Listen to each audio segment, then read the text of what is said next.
இன்றைக்கி எங்கள் ஆற்றுல பன்னீர் பட்டர் மசாலா சப்பாத்திக்கு எப்படி பண்ணுறதுன்னு பார்க்கலாம். பன்னீர் பட்டர் மசாலா பண்ணுறதுக்கு இது பண்ணுவோம்.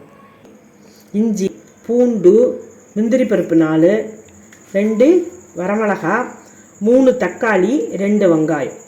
இது எல்லாத்தையும் நல்லா வெண்ணெயை குத்தி வதக்கிக்கணும்.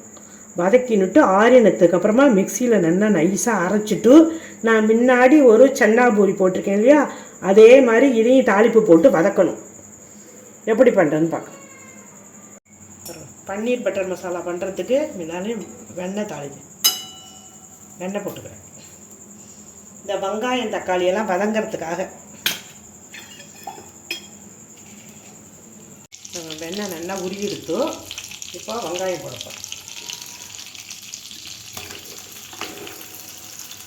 எல்லாமே ஒன்றா கூட போட்டுக்கலாம், ஒன்றும் பிரச்சனை கிடையாது. இல்லைன்னா ஒரு 5 நிமிஷம் கழிச்சு கூட போட்டுக்கலாம்.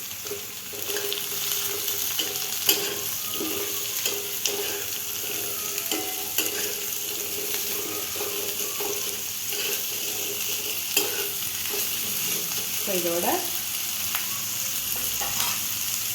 தக்காளி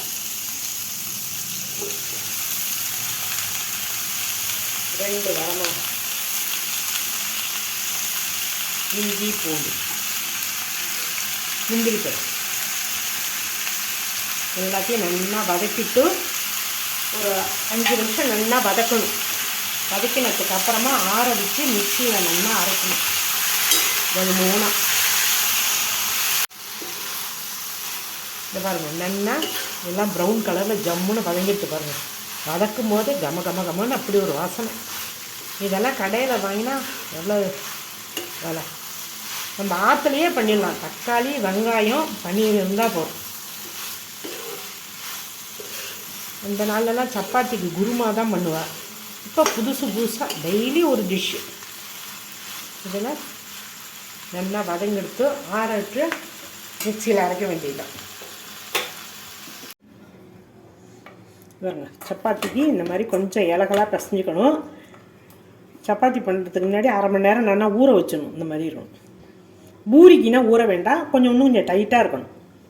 சப்பாத்திக்கு நல்லா 1/2 மணி ஊறணும்.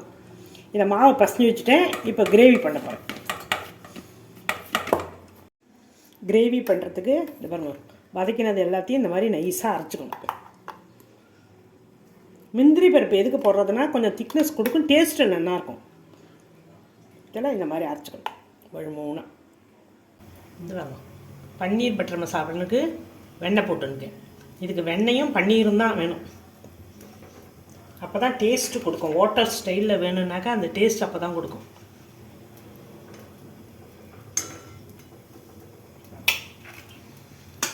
இது கொஞ்சம் நல்லா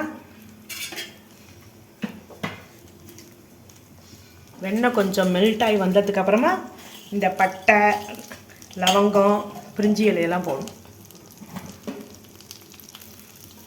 அதுக்கப்புறம் பன்னீர் பட்டர் மசாலா பவுட்ரு வச்சுருக்கேன். அது எல்லாத்தையும் போட்டு அதுக்கு தகுந்த சால்ட்டு போட்டு கொஞ்சம் கொதித்ததுக்கப்புறமா அந்த தோசைக்கல்லில் பன்னீரை நல்லா நெய்யை குத்தி வாட்டிட்டு லாஸ்ட்டாக மிக்ஸ் பண்ண வேண்டியதுதான். இதான் எண்ணெய் நல்லா கரைஞ்சிட்டு அதை தாளிக்கும். எடுத்து வச்ச பட்டை, லவங்கம், பிரிஞ்சி இலை, எல்லாத்தையும் போட்டிருக்கேன். இது கொஞ்சம் நல்லா செவந்து வந்ததுக்கப்புறமா இந்த அரைச்ச விழுத அதில் கொட்டி நல்லா வதக்கணும்.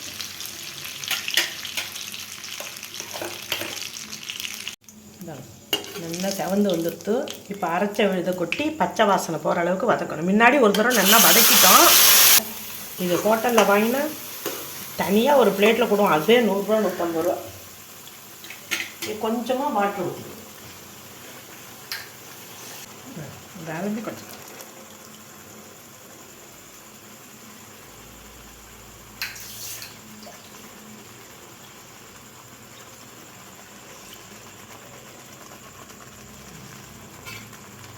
ஒரு கலரி விட்டுட்டு இப்போ இதுக்கு தகுந்த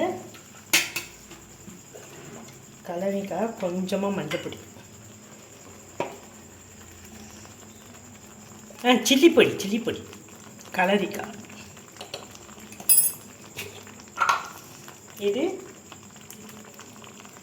பன்னீர் பட்டர் மசாலா பவுடர் கரம் மசாலா பொடி மாதிரி தான் இதுவும். இது தனியாகவே கிடைக்கும் கடையில். இது பாருங்க, இதை நல்லா ஒரு 2 பீஸ் போட்டுக்கணும். அப்போ தான் நல்லா வாசனையாகவும் நன்னாவும் இருக்கும், நீங்கள் எடுத்துக்கிறதுக்கு தகுந்த மாதிரி. இப்போ எல்லாத்துக்கும் தகுந்த சால்ட், கிரேவிக்கு தகுந்த சால்ட். நீங்கள் உப்புறப்பெல்லாம் கூட பார்த்து போட்டுக்கலாம். எல்லாத்தையும் நல்லா மிக்ஸ் பண்ணிக்கணும். என் பேரன் பேத்தி 2 பேருக்கும் இது பிடிக்கும். பன்னீரில் எது பண்ணாலும் சாப்பிடுவோம். ஆற்றுல என்ன இருக்கோ இல்லையோ பன்னீர் பட்டர் மசாலா, வெண்ணெய் இதெல்லாம் இருந்துகிட்டே இருக்கணும். ஒரு 5 நிமிஷம் நல்லா கொதிக்கிட்டோம். பன்னீரை நல்லா நெய்யில் ஃப்ரை பண்ணிக்கணும்.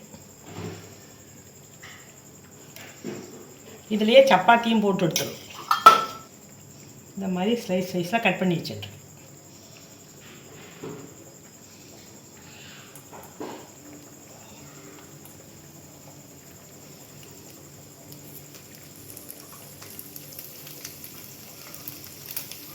அப்போ தான் கரைஞ்சி போகாமல் இருக்கும், வேறு ஒன்றும் கிடையாது. எதுக்கு இதை வறுக்கணுன்னா பன்னீரில் இதில் கிரேவியில் போட்டால் கரையாமல் இருக்கும்.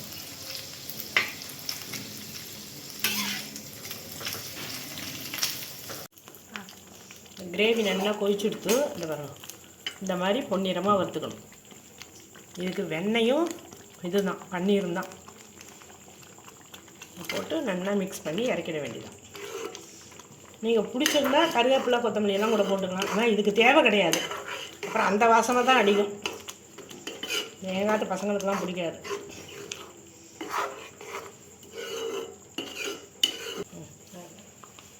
ரெடி ஆகிடுது. இதில் எப்படி ஒப்பின்னு வருது பாருங்க, சூப்பராக இருக்கும். நெய்யை ஒரு முட்டை ஊற்றி பாருங்க.